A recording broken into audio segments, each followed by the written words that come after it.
Welcome to the Butterfly Tumblr Radio channel. Are you ready to start today's story? Let's get started. You are about to enter a story world filled with emotional twists and turns, where each plot point challenges the limits of the soul. Imagine an ordinary night. An unexpected discovery that sets off a series of events that change the course of one's life. This is not just a story about betrayal, it is a profound awakening deep within the soul. The abyss. This is what happened when I discovered my wife's cheating. I literally lost my meaning of existence and saw only the abyss. The woman I trusted for the majority of my life, who I loved and saw support, you have openly betrayed me. Now I need to figure everything out. I closed the suitcase and sighed as I took one final look around the bedroom. The sleigh bed we had purchased to replace our previous one now appeared to mock me. She could have anything. I was actually leaving her in relatively decent shape. The house was completely paid off. She wanted it more than I did, so she got it. Our kids' college fund was virtually complete. Ethan had partied his way out of the University of Delaware and was now paying for his own community college classes. We received notice yesterday that he was eligible to return to university. I would release monies from his education trust to help him get back on track. It appeared that he had learned his lesson. And even better, it had scared my daughter into following the rules.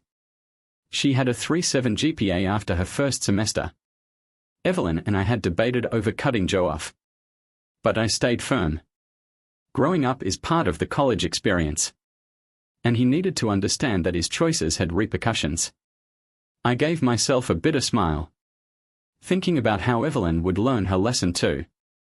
I unlocked my phone and printed the photo I had shot earlier tonight of Evelyn and a guy slow dancing.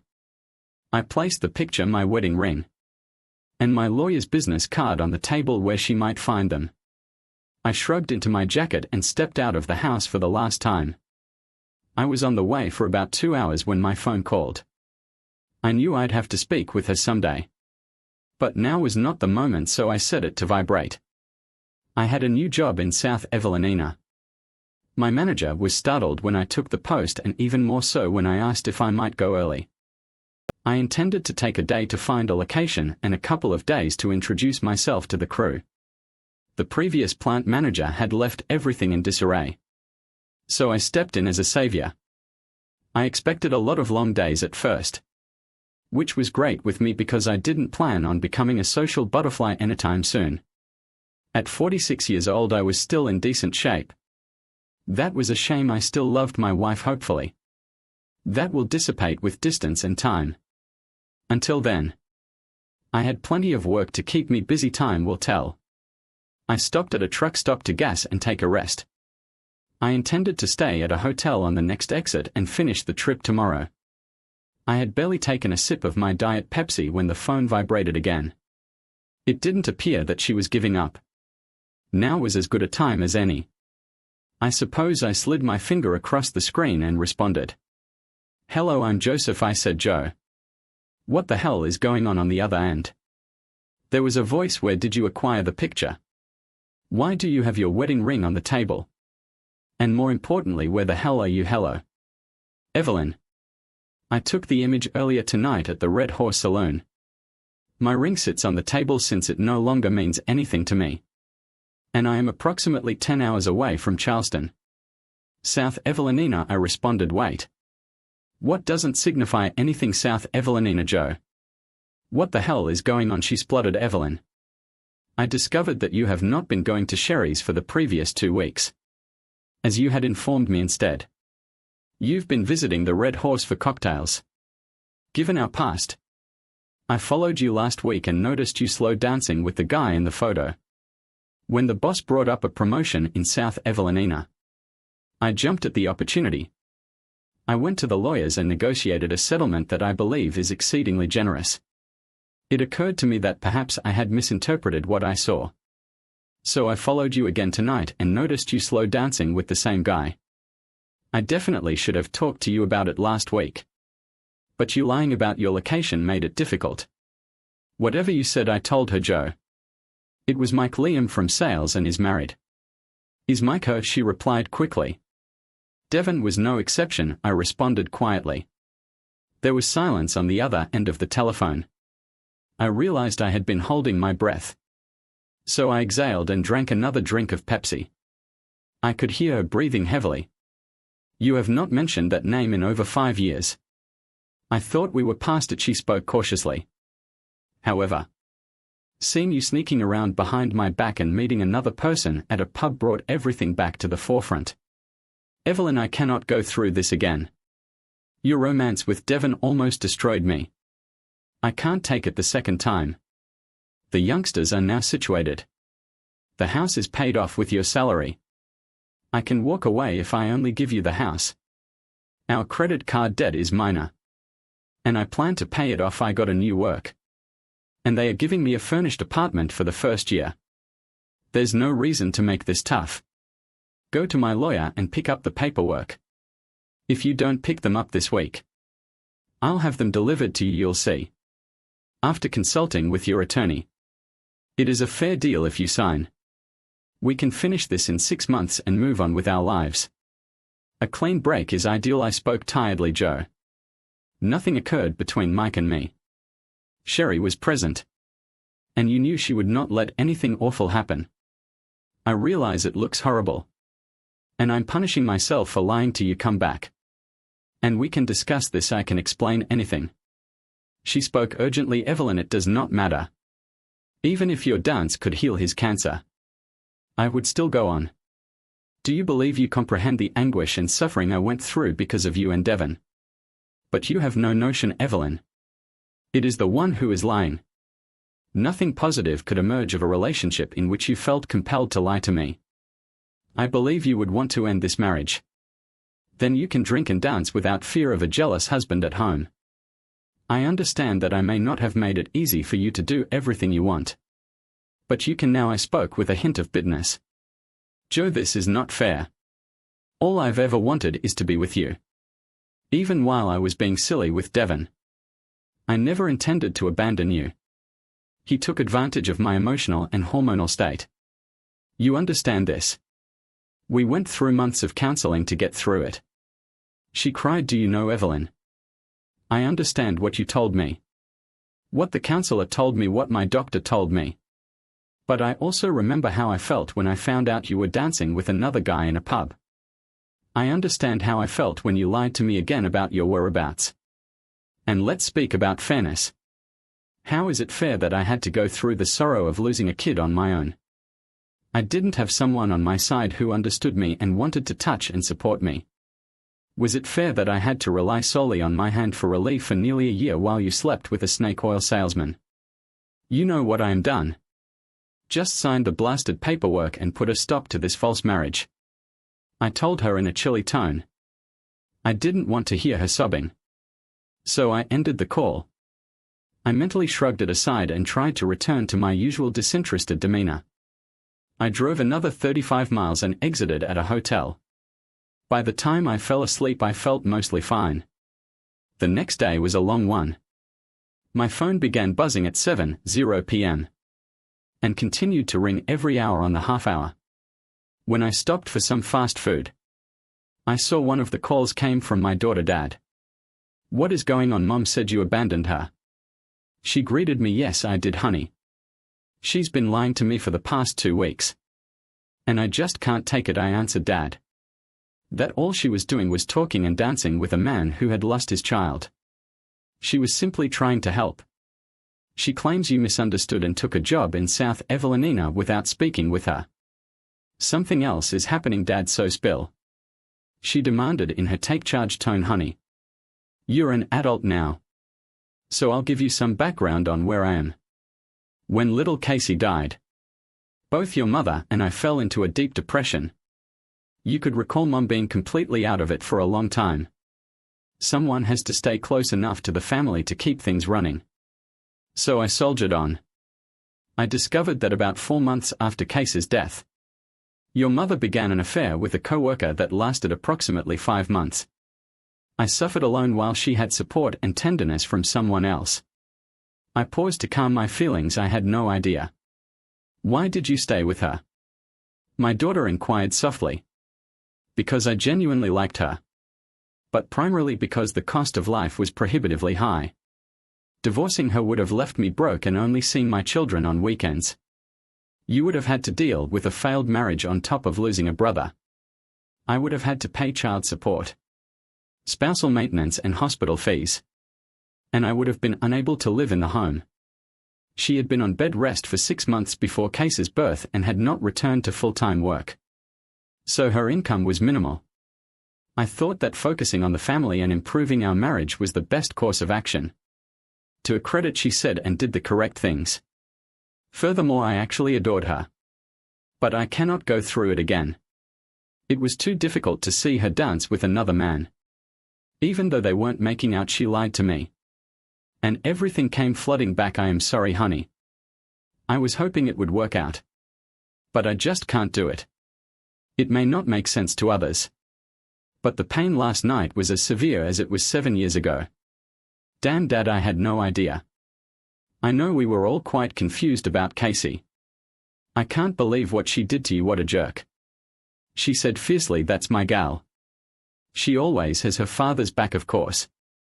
She had me wrapped around her finger. To even things out, honey. I didn't tell you that to cause any problems with your mother. I just wanted you to know that I did not walk away from her for a single dance. You're old enough to understand that she's your mother and that she loves you. She did it to me. So I politely request that you remain out of it. Concentrate on your schooling, remember. You have 2 loving parents who will keep things nice and won't involve you or Joe Jr. I remarked, yeah, that's not going to happen, Dad. And she responded with a smirk in her voice. I need some time to comprehend all of this. I'm going to call you later today. And I would like you to answer the phone. I get how you want to disappear when you're anxious. But don't do it to me or Joe. Or we'll find you and set up camp on your porch. I adore you, Daddy, and be patient. She spoke as she hung up the phone. I had hardly left Ohio when I saw my son's phone number display on my screen. I knew I'd have to talk to him eventually. So I answered the phone. Dad, she's a wreck. He greeted me, Joe Jr. And I had a solid yet occasionally strained connection. I adored him. But we both have strong personalities and tend to stay firm when we believe we are correct. This resulted in some heated disagreements throughout his adolescence. Usually Evelyn had to step in and calm us both down. She could persuade him to see reason. Whereas if I had used the same words and tone, it would most likely have resulted in a physical fight. Don't get me wrong. I adore my son and would go to tremendous lengths for him. We are just pretty similar. I'm very sorry to hear that, son, I said. She had done nothing wrong this time, Dad. If you have forgiven her, why are you going now? He asked. I was a little astonished. How did he learn about Evelyn's affair? Has she told you about it? I didn't suppose you knew, I replied, years ago. I overheard a phone call between her and that jerk. She told him it was finished and that she will tell you on Friday. I didn't know what she was talking about. But I assumed it was bad when you sent us to Grandma and Grandpa's for the weekend. That Sunday evening was the darkest I had ever seen in the house. It was even terrible than when you returned from the hospital without Casey. After a while I realized what she had done. I had no idea. So what's the big deal now, Dad? Why are you running? I called her an idiot for lying to you. But she did nothing. Can't you come back and talk to her?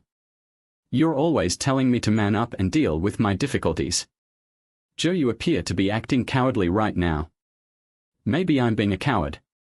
You can judge me all you want for it.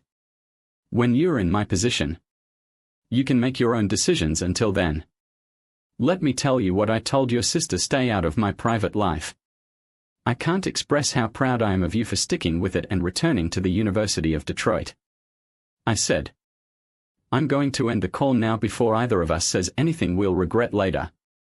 I continued as I pressed the end of call button. To be young and know all the answers. He raised a good point that I had been avoiding confronting. Why did I become so upset and decisive? 7 years after the affair ended. I hadn't thought about Evelyn's affair in a couple of years until she started lying to me. I wish I had an answer for that question. The only thought that comes to mind is that I may never completely forgive her. However, given that I've been truly pleased for the previous few years, this doesn't completely make sense. I genuinely thought I'd moved on. Maybe I should see a counselor after I've settled into my new place. I don't know how much my former therapy helped. If I am reacting this strongly, as I cross the border into South Evelynina, I concentrate on determining what needs to be done at the new factory to get it up and operating. I'm tuning out my phone's constant ringing. 8 months later today is an important day. I accepted the mail and looked at the enormous envelope in front of me. I was finally free. Evelyn struggled for a month before finally signing the forms. I was taken aback by how quickly she agreed during a phone call. She said that she was aiding him in dealing with the loss of his newborn, and that the dancing was simply a part of their surroundings. She expressed discomfort when he asked her to dance, but she agreed to avoid raising a disturbance. The following week she only danced with him once. She swore he wasn't making advances, but it made her uncomfortable enough to consider skipping social gatherings entirely. When I asked why she didn't confide in or include me, considering that I had gone through a similar experience, she nearly broke down, saying she was afraid it would resurf her affair and didn't want to hurt me. She intended to talk to him and encourage him to seek counseling, assuming it wasn't a big deal because others were present. However, I could not ignore the faucet. Despite assurances from Evelyn's friends Sherry, Abby, and Mike that nothing more than awkward dancing had occurred, I couldn't get the notion. I berated myself for clinging onto it. But my sentiments for my wife had irreparably changed. Though I adored her, I no longer desired to marry her. My new therapist stated that I had never completely forgiven her, and these unresolved feelings reappeared, making it impossible for me to move on. It made sense in some manner. Glancing at the envelope, I decided not to open it just yet. Climbing the 2 flights of steps to my apartment, I sorted through the rest of my mail. The sound of shouting in the hallway drew my attention, and I looked up to see a big black man pushing my neighbor Brianna against the wall and shrieking in her face, "You can't break up with me. We will end when I tell you. Now go to the apartment and dress attractively. We are already late for my company," he complained, as my punch landed on his side. I know it wasn't quite fair of me to beat him from behind, but when he raised his hand to a woman, I knew it was all over. I intended to strike at him again, but he stood on tiptoe, and my neighbor grabbed and gripped him hard. "Listen up, fool," she snarled at him. "If you touch me again, I will damage your instrument. Do you understand?" He was coughing, and tears welled up in his eyes. He nodded hurriedly, sobbing as she likely squeezed him one more time. She let go of him, and he collapsed on the floor and limped along the corridor. Brianna watched him leave and leaned against the wall, tears running down her cheeks. I squatted next to her and softly placed my hand on her shoulder. "I make spaghetti and I always have too many of them. Why don't you come in and help me eat some?" I recommended. She nodded, and I helped her get to her feet before guiding her to my flat. The employer furnished me with a comfortable 3-room apartment within walking distance of the workplace. They covered the rent for a year, and I was really considering remaining beyond that. We didn't have a pool, but we could use the one at the neighboring complex. However, we had a great gym, and that's where I first met my neighbor Brianna. After 2 months here, I found myself trapped in a cycle of constant work, often clocking 14 to 16 hours each day, followed by sleep. My doctor cautioned me that I was a heart attack waiting to happen and encouraged me to reduce my workload, adopt healthier eating habits and begin exercising. You know, typical doctor's advice. So I decided to limit my workdays to 12 hours and integrate gym time into my schedule. Amidst the bustle of work and divorce processes, I discovered that tough workouts provided a temporary reprieve. Perhaps it was no different from seeking solace in drink. But at least this time, I was sculpting distinct abs rather than growing a beer belly. During my post-workout workouts, Brianna frequently joined me and we talked briefly. She was dressed in a tracksuit that highlighted her attractive shape. Despite the fact that her curly hair was pulled up into a ponytail and she was wearing no makeup. Her beauty, with its rosy cheeks and beautiful grin, emanated an irresistible allure. Her outfits highlighted her cocoa-colored skin just enough to be appealing without being vulgar. Brianna, who was in her last year of medical school, received financial assistance from a small trust fund. Nonetheless, standing in the corridor of our building, she appeared defenseless, like a young girl in need of assistance. I poured her a glass of wine and set the water to boil.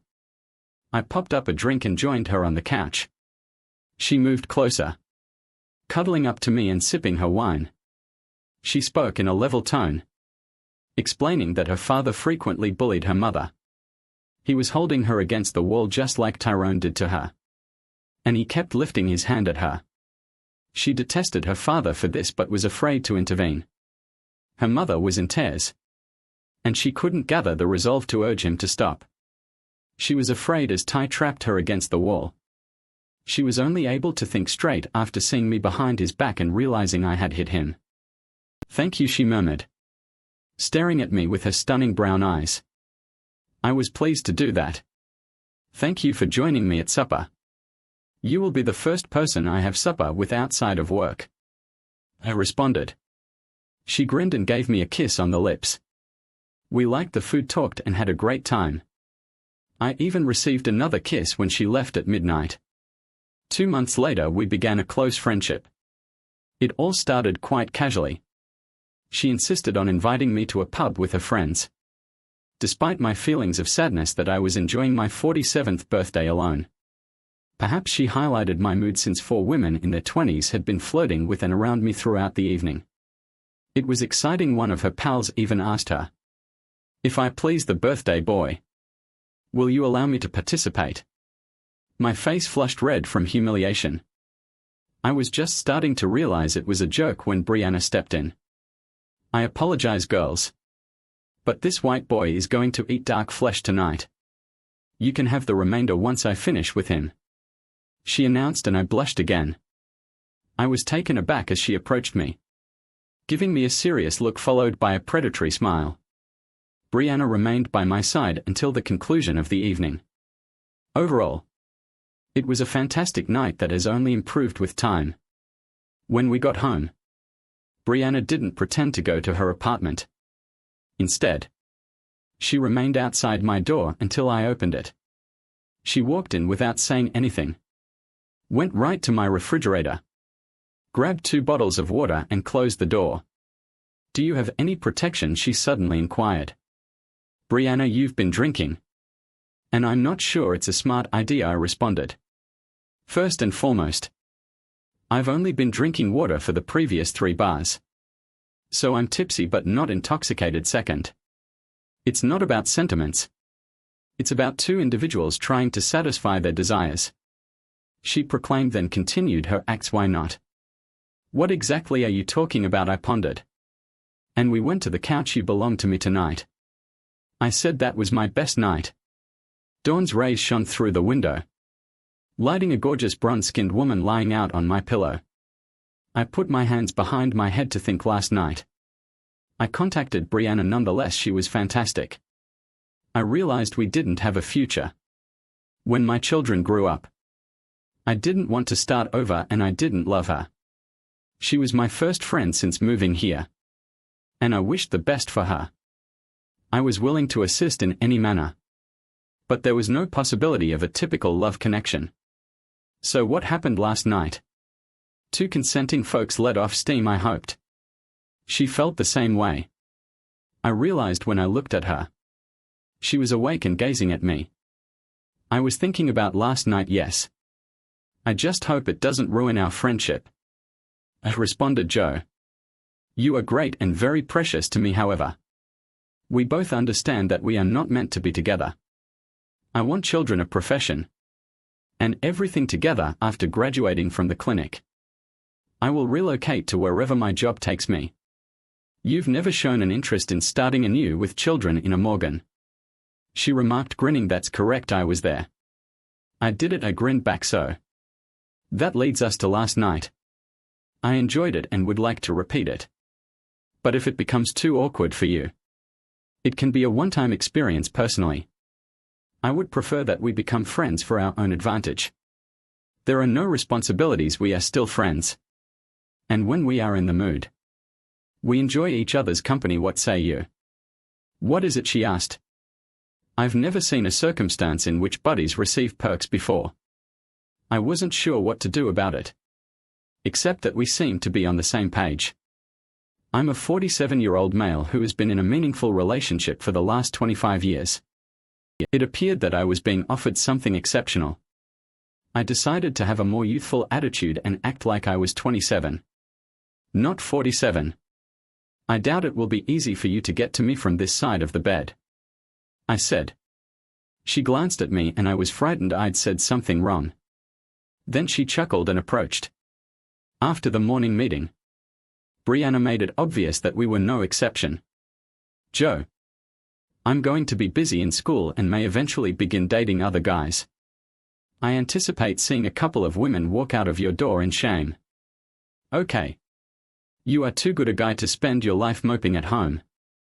Live, simply do something. You have an excellent body, a full head of hair and a very raspy voice. Be selfish and reward yourself. That is what I did. Something like that. I sat down and made a list of things I'd wanted to accomplish but couldn't because of family duties. The primary priority was to purchase a motorcycle. When I visited the dealership, they encouraged me to take a safety course. The weekend program cost $185 and included written and skill evaluations. Upon completion, I would receive a card allowing me to obtain my DMV endorsement as well as a reduction on insurance. Armed with my new license, I perused the pre-owned department of the local Harley shop. The cost of a new Harley and the waiting list were overwhelming. And nothing piqued my interest as I was leaving. The salesperson approached me. He recalled a lady from our riding group who had recently received her ex-partner's bike as part of a divorce settlement. It was in good condition and appeared to be just what I was looking for. In exchange for purchasing all accessories from them, he offered to give me her contact information. I agreed and called the number. I find myself en route to the city's north side within a few hours. I had no idea what to anticipate. But it definitely wasn't this. The houses here required to be worth between $3 and $4 million each. I drive a 3-year-old F-150 that I painstakingly maintain. But I knew I was completely out of my depth. It was a gated enclave. And the guard pointed me to the address. As I pulled up, I noticed a beautiful Harley in the driveway. The garage was open, displaying what appeared to be a replica of the bike parked next to a new Lexus. The entire environment exuded luxury. The woman that greeted me was quite stunning. She looked flawlessly put together with the ideal blend of hair, clothing, scent and stance. I was taken aback. She approached me with confidence and offered her hand. Hello, you must be Joe. I'm Catherine. And this is my ex-husband's bicycle. She spoke as we shook hands. This woman stuck out. She projected professionalism and determination while maintaining a warm and charming personality that made her instantly likable. I was attracted by both her appearance and her personality. My inherent politeness kicks in along with the years of professionalism obtained from boardroom encounters. It's nice to meet you, Catherine. Thank you for facilitating my short-notice visit to inspect the bike, I replied. Taylor at the shop remarked that you appeared to be a genuine client rather than a spectator. She responded. She then began to tell me about the bike, its features, engine, fairing and so on. I simply watched her explain, gathering the guts to ask her out. I had already made up my mind to purchase the bicycle as she finished her sales pitch. I found myself still staring at her. She flushed, and I snapped out of my store. I will have a certified check for you tomorrow for the bike. But there is one condition: you must allow me to take you to supper tonight or tomorrow. Otherwise the transaction is off. I replied with a grin. She gave me a penetrating glance, then a slight smile. There's a new Italian restaurant on Shore Drive that I've been wanting to visit. Meet me there at 7:00 p.m. I agreed and shook her hand. It was an ideal blend of toughness and femininity. She looked lovely when she entered the restaurant. I had done my research on which wine to combine with our supper, so I felt confident. I briefly contemplated delivering flowers but felt it seemed too personal. Mentally, I told myself to relax and go with the flow. The lunch was nice but the company was fantastic. 6 months had passed since her divorce was finalized, and she found herself thinking about what she could have done better. We met in law school and spent 20 years together. She shared with me suddenly. He began going to the gym, buying fancy gadgets, getting hair implants, and having an affair with his secretary. Could divorce be any more kitsch? She paused for a drink of wine before continuing. They believe hell has no fury like a woman scorned. But let me tell you something, a scorned lady who is also an award-winning divorce attorney is considerably worse. I made an effort to claim as many of these gadgets as possible. Finally he was left with his Aston Martin, his woman, and his law license. I had a nice laugh when his lover showed up pregnant. He was sterile, thus the child could not be his. She kicked him to the curb and he crawled back. I advised him to get lost and sell his motorcycle, which only irritated him further. She still appeared unhappy with him, but I liked her determination. She appeared to understand that once trust is destroyed, there is little left to restore. She smiled as she regained her composure. So, what is your story? Your accent says you're from the Midwest, but your truck's license plates show you're now a South Evelina resident. There is no wedding band and no telltale sign of one either. I'll make a guess you are not married, right? Possibly divorced or widowed. Your truck suggests a good job, but the fact that you can afford a Harley implies that you only use automobiles for utility. How am I doing? She inquired. I grinned. Pretty accurate. I oversee Allied Steel's plant, thus my employment is decent. Been divorced for a year. I moved here from Michigan to escape memories of my family and ex-wife. 2 children in college, they stay in touch enough to cash their tuition checks. I love them. I wish we had communicated more, but it is a two-way street. Aside from that, not much else to say. I admit that sharing all of this on a first date felt strange, but I figured why not, it was all true. She gave me a wary expression. What do you miss most about your marriage? She inquired. I paused to ponder. Not having someone to return home and spend the day with. I truly like the prospect of spending time with my family, I responded. She busted out laughing. I need to work on my flirting. You should have mentioned that you miss the customary intimacy. Then I would argue there is no reason to miss it if you have found the appropriate individual. Then you'd inquire, where can I locate such a lady? And I'd say, right here. I felt my cheeks flushing in any case. I miss our regular intimacy, I chuckled. There is no reason to pass it up if you discover the perfect woman. She replied with a mischievous twinkle in her eyes. Where can I locate such a lady? I played right along. I stopped at a gas station to purchase a package of protection when I received the message that the door was open. I entered inside and observed her skirt on the floor and a pair of tights by the stairs. I followed a trail of garments to what appeared to be her bedroom door. When I opened it, I discovered she was laying on a large bed. Without hesitation, I seized the opportunity, and we had a nice evening. I awoke in the middle of the night, realizing it was exactly midnight. I used the restroom and slid back under the blankets. I drew her toward me. Thank you for that, she muttered, catching my gaze seriously. You can contact me whenever you want, I responded with a grin. She responded with a cheeky smile in return. I greatly appreciate it, honestly. It's been difficult lately with the divorce and all of the issues that come with being freshly single. Additionally, I'm getting ready to relocate back. I simply needed some close connection and comfort. Do you think I'm being overly demanding? Not at all. I fully understand. I'm just unsure of the politeness in this circumstance. I like you. I enjoyed our time together. I would like to meet you again. But if you aren't interested, I understand, I said. How soon will you be moving? I asked. I need to be in Boston in 4 weeks. That was one reason I wanted to sell the Harley. I'll be really busy so I won't have much free time. She explained. I could tell she had gotten what she needed and was not looking forward to doing it again. It stung slightly but not severely. I enjoyed a wonderful night of companionship and sensuality. How is it a bad thing? I gave her a smile. Now I understand. I'll Uber over tomorrow to get the bike. I hope your move goes smoothly, I said. Reaching for my clothing, oh my God. I should have expressed myself more clearly. But being so close has jumbled my ideas. I am not saying I don't want to see you anymore. I mean, I can't be in a relationship because I'm leaving in a month.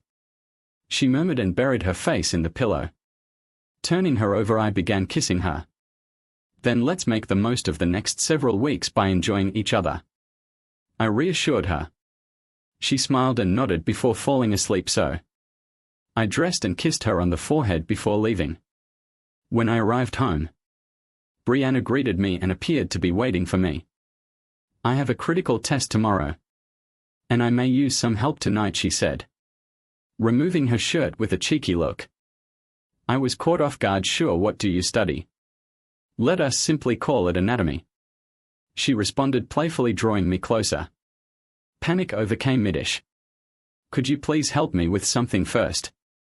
I cried out, but it was too late. I was afraid I'd made a mistake. She erupted into laughter. Oh, little man. You were busy tonight. Tell me the specifics, I said. That won't happen, baby. Just know that she just divorced and requires assistance. Brianna gave me an impatient expression. Did you use any protection? Yes, I responded. Do you believe you have another round in stock?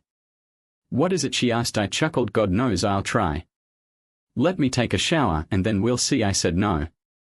She exclaimed, okay. I am a 47-year-old male who cannot do this.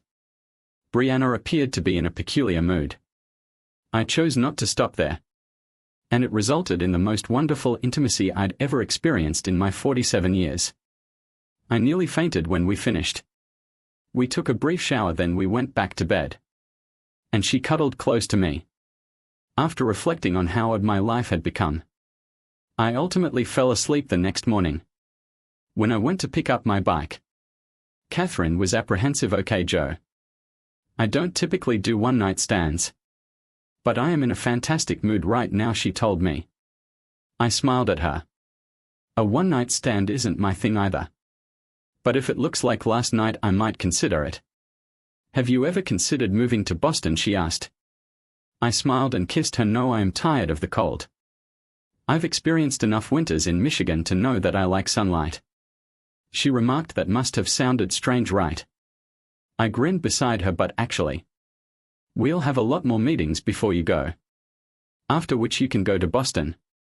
Find a guy in his early 20s. And teach him what you enjoy. Just don't take him too seriously because I expect you to merely play about with me when you return here on business or vacation. I'm being quite fun right now, she remarked, pouting nicely. We were standing in her garage when I moved to close the door. She stared at me with curiosity. Her eyes widened as she comprehended my objectives. After finishing, she turned around and kissed me. It was one of the most exhilarating emotions I've ever felt. So why didn't we meet 6 months ago? She asked. 6 months ago I would not have been prepared. At the time I was still going through my divorce. I was so irritated by everything male that I could snap at you.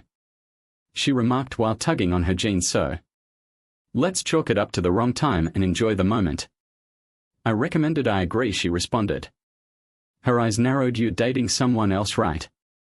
If you have a girlfriend, I will find out and tell her what kind of person you are. I gazed at her. Get off me. I do not have a girlfriend. But I do have a friend with privileges. She's a sweet girl. And neither of us wants anything serious. But if you believe I'm the type of person to mess around with, perhaps we should break up right now. I responded bitterly. She scowled back at me. I wish you an enjoyable life, I told her. Women are complex animals. Brianna saw humor in my position. Look, Joe. You must learn how to manage these situations. I cannot provide you precise advice because each lady is unique. My pals and I are okay with a friends with benefits arrangement. But some ladies might not be. It might be a generational thing. You are like a unique find for us, the unicorn. The comment made me raise an eyebrow. I speak generically, but at this point in our life, we need someone who treats us well, looks after us, and meets our needs without becoming obtrusive. Rhonda could call you to let off steam, and you'd accompany her, ensure her safety and enjoyment, and then return to spend the night with her. She wouldn't be concerned about making you jealous or getting stalked on Facebook if she declined something. She knows you will respect her decision, and you would not boast. You treat her the same way you always do. Am I correct? Well, yes. But Rhonda is a wonderful person. She should have the time of her life when she is out experiencing things. I can tell you from experience that the house and white picket fence come at a cost. I said. She glanced at me with interest. Are you saying you wish you had done something differently? I considered it briefly before responding. Yes and no. I appreciate my children and the family life I enjoyed. But in retrospect, I wonder if it was all worthwhile. Despite working tirelessly and prioritizing my wife and children, I am now a 47-year-old divorced parent who has not communicated with his children in 6 months. I had imagined Evelyn and I staying together for a few years after the kids left, then settling down, buying a small house, and traveling. But then she had an affair with this jerk. Following that, it was all about preserving our family unit for the sake of the children. I assumed I had moved on. But that was plainly not the case. From the age of 20 to about a year ago, I had a strong sense of direction. I'm feeling lost right now. I mean, I've encountered a young 20-something and a 40-year-old MILF on the same night. That type of thing only occurs in letters to Penthouse. I said so. Wander around for a while, Joe, she advised. You are 47, not 97. There is nothing wrong with exploring your life. I've already told you to get out and do things. That is still true. It won't be with me for the next 6 weeks because I have clinical appointments upstate. However, get out of your thoughts and enjoy life for a bit. Here is a concept: say yes to everything you can in the coming month and see what happens. You must discover what you're looking for. For I'll probably have a lot of built-up energy to unleash when I return. So if you don't mind leaving that weekend open, I'll make it worthwhile. I couldn't resist returning her smile. I kissed her lips and gave her a friendly squeeze as she left to pack.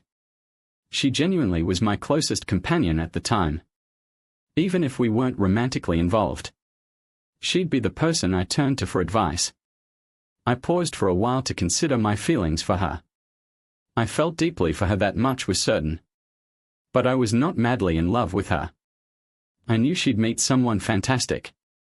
And when she did, I'd be ecstatic for her. Until then, I had resolved to let her be my mentor and follow her counsel. 2 weeks later, my phone rang. Recognizing the number, I responded, "Hi, Joe. It's Catherine, the woman you bought the bike from." Faced with a decision, I chose to be friendly. "Hello. Catherine, how are you?" I could feel her relief as she sighed heavily. "Joe, I apologize for how I acted last time. It took me a bit to calm down and realize you hadn't done anything wrong. I suppose I'm still sensitive about the divorce." She raced out. "I understand perfectly. It's been a while since I've had to sail these seas alone." I chuckled. "Things have surely changed," she agreed. "I'm still relocating to Boston.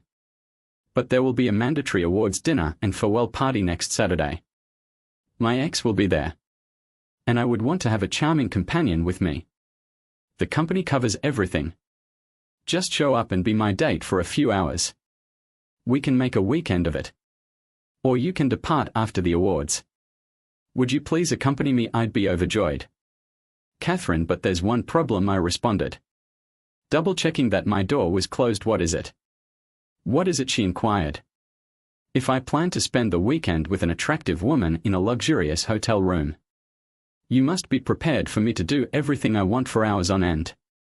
"Is this meeting your expectations?" I inquired, worried if I had risked my invitation. There was a long stillness.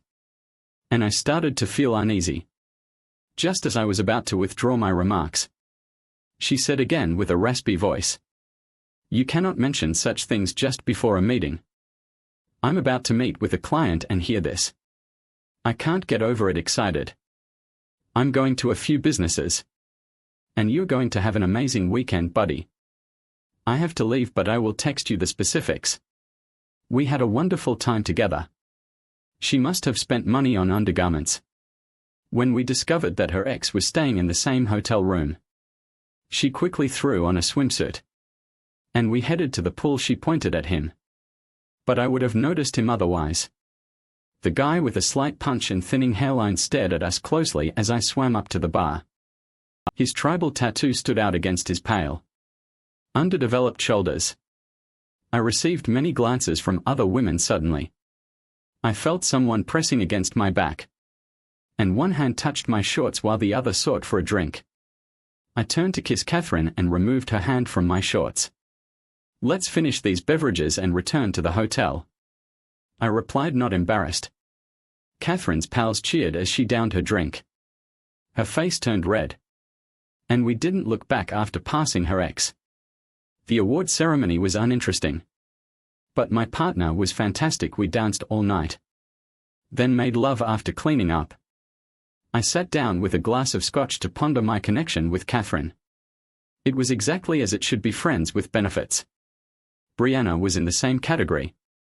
Despite initially dismissing their comment about me being their booty call, I learned that Brianna's circle of friends was all about having fun. Surprise, I was fine with it. It occurred to me that I had not been considering a long-term commitment. What really concerned me was my struggle to discover my genuine self. Riding my motorcycle was a revelation. I enjoyed the sense of independence on the wide road. I determined to skydive at least once and grow a beard. Despite Evelyn's dislike for facial hair, I only needed to satisfy myself now. I considered getting a tattoo. I recall seeing a compass rose and anchor design several years ago. But then I dismissed it. But today, why not? Another decision made over whiskey was to renew my interest in hiking and camping. I loved it in my teens. And while Evelyn indulged me when we first got married, it was never her thing. I didn't care if this was a classic midlife crisis. I just laughed for the first time in years. I felt genuinely optimistic about the future. There was a lot of anticipation. I hope you enjoy that story. Here is another one. I met Sarah in my senior year of college. She was the typical girl next door, smart, friendly, and stunningly attractive. We shared a chemistry class and crossed paths frequently. We started studying together. And what began as a friendship quickly became a relationship. Our connection was apparent. And being with her made me feel like the luckiest man in the world. After graduation, we both got jobs in our respective disciplines. I got a job as a software engineer at a well-known computer business, while Sarah became a marketing executive for a growing startup. We moved in together and enjoyed the early years of our relationship, which were loaded with hopes and dreams for a better future.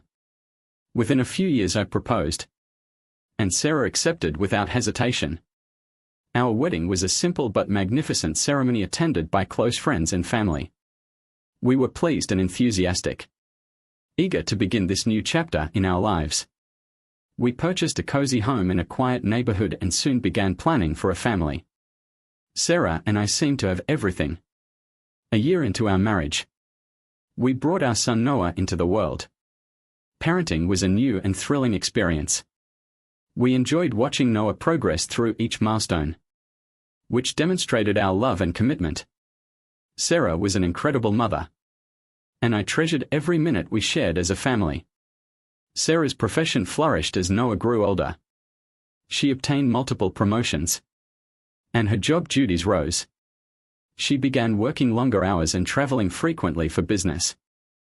I was happy for what she had accomplished, but I couldn't help but feel neglected. We rarely had time for each other, so our interactions were superficial and fleeting. One evening Sarah arrived home later than usual, appearing distant and engrossed in her thoughts. I asked if everything was fine. And she told me it was just work stress. I wanted to believe her. But something about her demeanor seemed odd. I ignored my fears as my own anxieties. But the nagging sense continued. Sarah's late evenings grew increasingly common. And she often appeared concerned. I decided to speak with her about it. But she dismissed my concerns, claiming that her job required a lot of her and that I should trust her. I wanted to help her career. So I set my reservations aside. Months passed. And the distance between us increased. I tried to rekindle our relationship by organizing date evenings and family activities. But Sarah was frequently too busy or exhausted. I felt like I was losing her. And it hurt me to think that our once perfect marriage was slipping away. One night when I was putting Noah to bed, I heard Sarah's phone vibrating on the kitchen counter. It was a message from her coworker Mark. Curiosity got the better of me. And I looked at the screen. The message was harmless enough. But something about it felt too familiar. I decided to check her phone, which I'd never done before. What I discovered shook my world. Sarah and Mark exchanged innumerable texts, suggesting a friendship that extended beyond professional boundaries. They discussed their thoughts, revealed private details, and even planned to meet up during business trips. It was obvious that Sarah was having an affair. I felt a rush of rage, betrayal, and heartache. The lady I loved, the mother of my child, had been misleading me. I spent the entire night going through the texts, trying to make sense of everything. The more I read, the more I realized it wasn't just a fling but a full-fledged affair. Confronting Sarah was one of the most difficult things I'd ever done. I waited until Noah was in school before showing her the messages. She fell down in tears and apologized sincerely. She stated that she had feelings for Mark and that the romance had been ongoing for some months. She claimed it was a mistake. But she still loved me and begged for forgiveness. I was torn. Part of me wanted to believe her and work things out for the sake of our family. But another part of me could not get over the betrayal. I felt like my trust had been broken. And I wasn't sure if it could ever be mended. We decided to seek counseling. We both wanted to save our marriage and provide Noah with a secure environment. The treatments were difficult yet necessary. We addressed our difficulties, failures, and desires. Sarah told me she felt neglected and underappreciated at home. So she went to Mark for emotional support. It was difficult to hear but provided me a fresh perspective on our relationship. Despite our best efforts, we were unable to repair our trust. Every time Sarah's phone rang, I felt a twinge of distrust. Every business trip she took made me anxious. The love we once had was eclipsed by uncertainty and suspicion. After months of attempting to rebuild, we decided to split. It was a mutual decision. But no less devastating, dear visitors. More than 90 viewed my stuff without subscribing. If you haven't subscribed yet, please do so for me. This is the most compelling reason to keep going. Divorce was a painful process, especially with Noah present. We agreed on joint custody so that he felt loved and supported by both of us. Explaining the problem to him was the most difficult aspect. How do you explain to a child that his parents can no longer be together? We tried to convince him that he remained the most important person in our lives and that we would always be there for him. Life following the divorce was difficult. I moved into a small apartment and adjusted to a new schedule. I immersed myself in my work, attempting to fill the gap created by Sarah's absence. I focused on being the best father I could be, making Noah feel safe and loved despite the chaos. Sarah and I remained friendly for Noah's sake. We went to his school functions together, shared holidays, and attempted to keep his routine as normal as possible. It was not easy, but it was necessary. I could see the toll the separation had on Noah, and I tried everything I could to ease his suffering. Over time I began to recover. The sting of betrayal subsided, replaced by a sense of acceptance. I recognized that holding on to anger and hatred would only limit my capacity to go on. I needed to let go, not for Sarah, but rather for myself and Noah eventually. I began dating again. It was a difficult process, fraught with anxiety and fear of being hurt again. But I knew I couldn't let the past control my future. I met Emma, a compassionate woman who had also gone through a painful divorce. We connected deeply, sharing our experiences and understanding each other's anguish. Emma was patient and understanding. She fully accepted Noah, and the three of us formed a new family unit. She restored joy and security to my life, and I found myself falling in love again. It wasn't easy to let Emma into my heart, but her kindness and real love made it possible. Years passed and life returned to a new normal. Noah developed into a confident and kind young man. He excelled academically and pursued his athletic interests. The most rewarding part was watching him thrive, a testament to the tenacity and strength of our friendship. Sarah and I maintained a cordial relationship while co-parenting Noah. She married Mark, and while it was tough at first, I knew that harboring resentment would only hurt me. I wished them luck while focusing on my own happiness. The years after the divorce were transformative.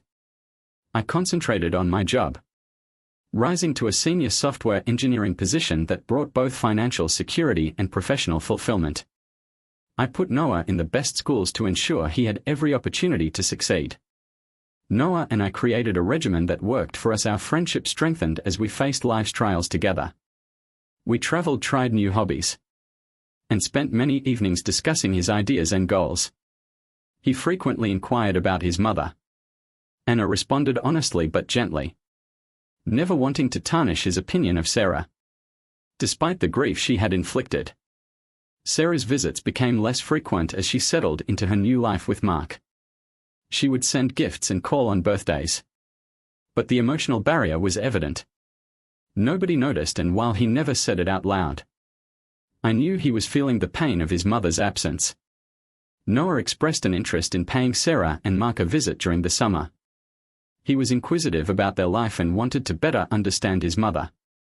I reluctantly agreed, understanding that he needed to develop his own opinions and experiences. The visit was a turning point. Noah went home with a better understanding of his mother's decisions.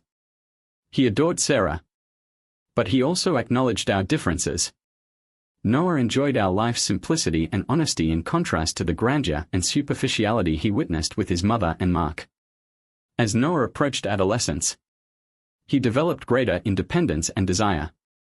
He succeeded in school, took part in extracurricular activities, and developed a close-knit circle of friends. Seeing him blossom was the greatest delight of my life. I frequently wondered what could have happened if Sarah hadn't strayed. However, I began to respect the strength and resilience we had gained as a result. Dear viewers, please subscribe to the channel mentioned in this video. I shall be grateful to you in due time. I began to entertain the idea of dating again. It was difficult to open my heart following the betrayal, but I knew I couldn't let the past control my future. Emma was a beacon of hope, demonstrating that love can be found again. I took things slow. We spent time together to develop trust and understanding. She was patient and gentle, never pushing me out of my comfort zone. Her presence was comforting, and I gradually came to believe in love again. Emma and Noah developed a deep bond. She acknowledged his emotions and gave him the space he required to adjust to our relationship. Their bond blossomed naturally, and Emma soon became an important member of our household. We moved in together after a few years and smoothly integrated our lives. Emma's compassionate personality and continuous support gave me a sense of security and happiness that I hadn't felt in a long time. She encouraged Noah in his endeavors, attended his school functions, and treated him as if he were her own son. Life with Emma was a new chapter full of love, laughter and development. We married in a small ceremony with close friends and relatives. Noah was my best man and took that duty very seriously and proudly. It was a day of excitement and celebration, heralding the start of a fresh, bright future. Emma and I chose to have another child, a beautiful baby girl named Mia. Her birth provided even more happiness and wholeness to our family. Noah adored his sister, And seeing them together was a continuous reminder of the love and strength that had brought us this far.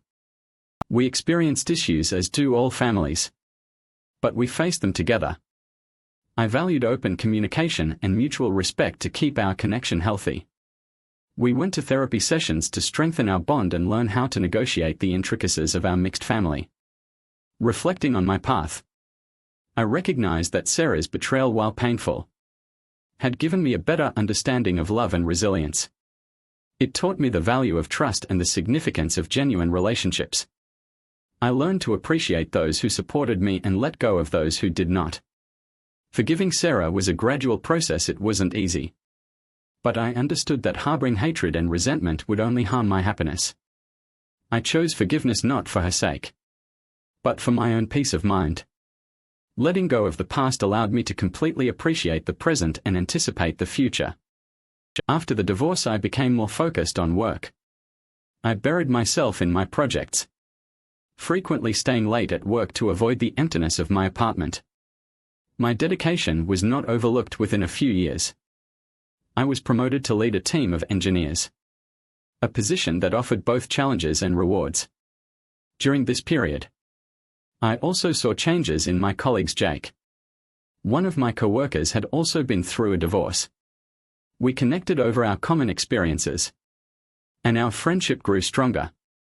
Jake and I would often get a drink after work and talk about everything from technology developments to the complexities of our personal lives. His advice and encouragement were crucial during those difficult years. As I moved up the corporate ladder, I became active in mentoring younger engineers. It was rewarding to assist them in advancing their professions, and I found meaning in their accomplishments. My professional life became a source of pride and joy, albeit it could never fully replace the friendship I had lost. Noah's teenage years were a frenzy of activities. He excelled at school, played sports, and acquired an interest in music. I fostered his interests by attending each game and performance, proud of the young man he was becoming. Despite our hectic schedules, Noah and I kept our weekly rituals going: Friday movie nights and Saturday morning talks. These moments were priceless, bringing a sense of stability and routine among the changes in our life. Throughout these years, Noah's friendship with Sarah grew. He visited her and Mark throughout school breaks, enjoying the luxury of their lifestyle. While on the trips, he frequently returned home with a feeling of relief. He appreciated how simple and honest our life together was. One evening after returning from a visit to Sarah, Noah sat down with me. He seemed quieter than usual. I asked him what was on his mind, and he was lost in thought. He discussed his observations of Sarah and Mark's connection. He noticed the tension and the absence of genuine connection between them. The chat was challenging, but it reinforced our friendship. Noah realized that worldly prosperity could not substitute genuine love and trust. My life changed when I met Emma. We met at a friend's gathering. We were both hesitant and guarded because of our previous experiences. Our initial chats were casual, but we quickly discovered common interests and life philosophies. Emma's warmth and sincerity attracted me, and we started dating. Our relationship evolved slowly, with both of us remaining cautious but hopeful. Emma's goodwill extended to Noah, and she attempted to get to know him without invading their space. They bonded over their love of books and hiking, and Emma quickly became a welcome addition to our household. After a few years, Emma and I decided to live together. The adjustment went smoothly, and our home was full of laughter and love. Emma's love and understanding helped me heal from the past, and I found myself looking forward to the future with new hope. Emma and I got married in a tiny, intimate ceremony. Noah was my best man, standing proudly behind me. The day was full of pleasure and hope, signaling the start of a new chapter for our family. Emma and I agreed to have a child together, and MIA was born shortly afterwards. Her arrival provided even more joy and fulfillment to our family. Noah was an attentive and kind big brother, and MIA adored him. Blending our families created hurdles, but we overcame them together. Emma and I prioritized open communication to ensure Noah felt safe and included. We went to family therapy sessions to work through the complexity of our new dynamics. And we learned a lot along the way. Sarah and Mark's relationship had highs and lows. They relished the trappings of wealth. But their relationship lacked depth and authenticity. Sarah attempted to continue a connection with Noah. But her interests were frequently skewed toward her career and social standing. Noah's trips to Sarah and Mark's house became less frequent as he got older. He focused on his education and hobbies, spending more time with friends and family. Sarah's infrequent attempts to reconnect were treated with polite disinterest by Noah, who had discovered his own path and identity thanks to Emma's encouragement. I started to rediscover my own passions. I took up photography, something I had ignored for years. Emma and I went together, seeing new locations and making memories through my camera. These visits were both inspiring and enjoyable, allowing us to share new experiences. Emma also introduced me to gardening. We turned our backyard into a beautiful haven, spending weekends planting, pruning, and enjoying the results of our efforts. Gardening became a therapeutic pastime, a way to relax and reconnect with nature. Emma's career soared during this time. She was a great graphic designer whose work was in high demand. She blended her professional life with her roles as a mother and partner smoothly, blending her work and our family life. We encouraged one another's objectives, laying a solid foundation for our personal and professional development. Emma's accomplishments were a source of pride, and I respected her commitment and ingenuity. As a blended family, we established new traditions that mirrored our unique dynamics. Sunday breakfasts became a regular event, with Noah and I frequently preparing his favorite foods. We celebrated holidays with a combination of old and new traditions, making sure everyone felt included and respected. Our home was filled with affection, laughter, and a sense of belonging. Emma and I made it a point to cultivate our relationship by going on frequent date evenings and taking time to enjoy one another. These efforts paid off, and our friendship became deeper with each passing year.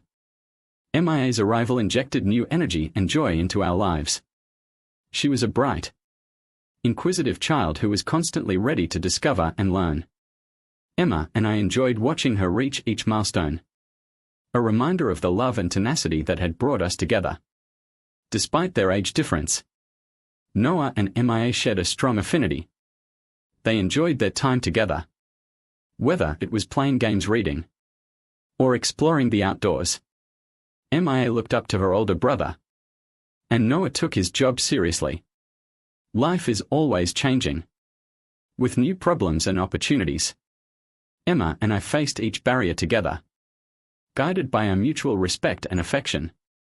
We learned to adapt, accept change, and treasure times of joy and fulfillment. As MIA grew older, she acquired her own hobbies and passions. She excelled in school and had a passion for drawing. Emma encouraged her creativity, and our home was frequently adorned with MIA sketches, paintings and sculptures reflecting on my path. I recognized that Sarah's betrayal, while painful, had given me a better knowledge of love and resilience. It taught me the value of trust and the significance of genuine relationships. I learned to appreciate those who supported me and let go of those who did not. Forgiving Sarah was a gradual process. It wasn't easy, but I knew that harboring hatred and bitterness would only impede my pleasure. I chose forgiveness not for her sake, but for my own peace of mind. Letting go of the past allowed me to completely appreciate the present and anticipate the future. Throughout this trip, the most significant lesson I learned was the importance of forgiveness. It wasn't simply about forgiving Sarah, it was about forgiving myself for failing to recognize the warning signs, making mistakes and going through agony. Emma helped me understand that forgiveness is a gift to oneself. It releases you from the chains of the past, allowing you to move forward with an open heart. Her unfailing support and understanding were invaluable in my rehabilitation process. We regularly discussed the need to let go of old grievances. Emma shared her own stories of betrayal and forgiveness, and we developed a foundation of trust and mutual respect. These chats helped me grasp the genuine worth of our connection. As Noah and Mia grew older, I considered the legacy I wanted to leave for them. I wanted them to grasp the value of resilience, love, and forgiveness. I shared my experiences with them, hoping that they could benefit from my failures and successes. We spent many evenings talking about life, love, and the complexity of human relationships. I encouraged them to follow their passions, to be kind and empathetic, and to never accept anything less than genuine pleasure. Noah followed in my footsteps and pursued a job in technology. He was driven and brilliant, and I was quite proud of his accomplishments. Mia, on the other hand, demonstrated an aptitude for the arts. She studied fine arts and had limitless imagination. The most rewarding experience for me was watching my children grow and prosper. Emma's impact on our family was enormous. She instilled a sense of security and warmth in all aspects of our life. Her passion and dedication were clear in everything she did. From helping Noah and Mia to developing our connection. She also urged me to reconnect with old friends and form new ties. Her belief in the value of community and connection prompted me to reach out and form ties that I had ignored over time. We held picnics, commemorated anniversaries, and built a network of friends who were like family. As I approached retirement, I was filled with enthusiasm and anticipation for what was ahead. Emma and I wanted to go around the world and make new memories. We fantasized about traveling to the locations we had always wanted to go, as well as experiencing new cultures and adventures together. Our house became a center of activity, brimming with laughter, love, and the delight of family and friends. Noah and Mia paid frequent visits, bringing their own families and leaving a legacy of love and unity that I had always hoped for. Reflecting on my journey, I recognized that the difficulties and betrayals I encountered were stepping stones toward a better understanding of life and love. They taught me resilience, the importance of genuine relationships, and the power of forgiveness. The love I discovered with Emma, the bond one enjoyed with Noah and Mia, as well as the life we created together, demonstrated the strength of the human spirit. Despite the shadows of dishonesty that once hung over my life, I discovered a light that led me to a brighter, more fulfilling future in the end. I realized that genuine wealth is found not in worldly items but in the relationships we cultivate and the love we share. And in that, I discovered a wealth that much outweighed anything money could purchase. Thank you for tuning in. If you enjoyed this episode of the story, please give it a like. And don't forget to subscribe to get notifications for updates.